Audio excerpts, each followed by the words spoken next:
You know, sometimes down here in Andros, when you're diving the barrier reef, something really remarkable happens. Something that makes you say, gee, if I'd only had a camera. Well, just such an experience happened to dive master Freazier Nevens of Andros Undersea Adventures. Only he did have a camera and captured the experience for us on videotape. An encounter with the largest fish in the sea, the whale shark. It was just like a scene from one of the Jaws movies. We were staying at the back of the dive boat. We'd just come up from one of the dives and turned around and looked at the back of the boat, and there was this rather large fin coming up. One of the guys said, well, that's a whale shark. A whale shark, man. Spotted whale shark. We were just down there. Look at the size of it. Holy cow. I was lucky enough, fella, he had a video camera, and I said, hand me that video camera. And so I grabbed it and jumped in and swam with this guy, big guy, for about 15 minutes. I'd never seen one in real life. I'd seen them in books and photos and most of the magazines and everything, so I was quite, I was pretty familiar with what one actually looked like, and there he was, in real life, so I was real ecstatic about that. Never made any type of aggressive moves towards me at all. As a matter of fact, there was sometimes that it was actually coming straight at me, and during that time period, as soon as he got within probably a few feet, he seemed to just veer off slightly. He knew that maybe if he ran into me, he might hurt me or something like that. Whale sharks do have teeth, 310 rows of them to be exact. But the majority of their diet is comprised of microscopic plankton.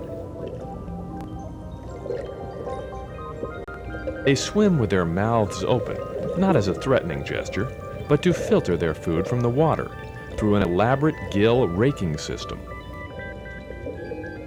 The suckerfish, or remora, likes to attach himself beneath the shark to get a free ride and any table scraps his host might leave behind. He seemed to hang around for a while. At times I would swim up beside of it while I was shooting the video, and he would kind of swim away. But at the same time, if I turned around and swam back in the other direction, he'd turn around and follow me back to the dive boat. And of course, I was real happy that he would do that, because at times he would swim a distance away from the boat, and I'd follow him. And like I say, the seas were a little bumpy that day, so I didn't want to get too far, and I figured he was leaving anyway, so I just turned around and swam back to the boat. But he'd turn around and follow me back to the dive boat every time. I'm not sure, but we talked about it afterwards, and I was wondering, obviously at 20 feet, this was a small whale shark, so maybe he was just, he was looking for mom. Something about 40 feet long. If I'd have seen that, maybe, if I had seen Mama, maybe I would have hesitated a little bit more about going into the water. Things were happening so fast. I was trying to shoot video and concentrate on doing it good, because I wanted to get some good footage of the guy.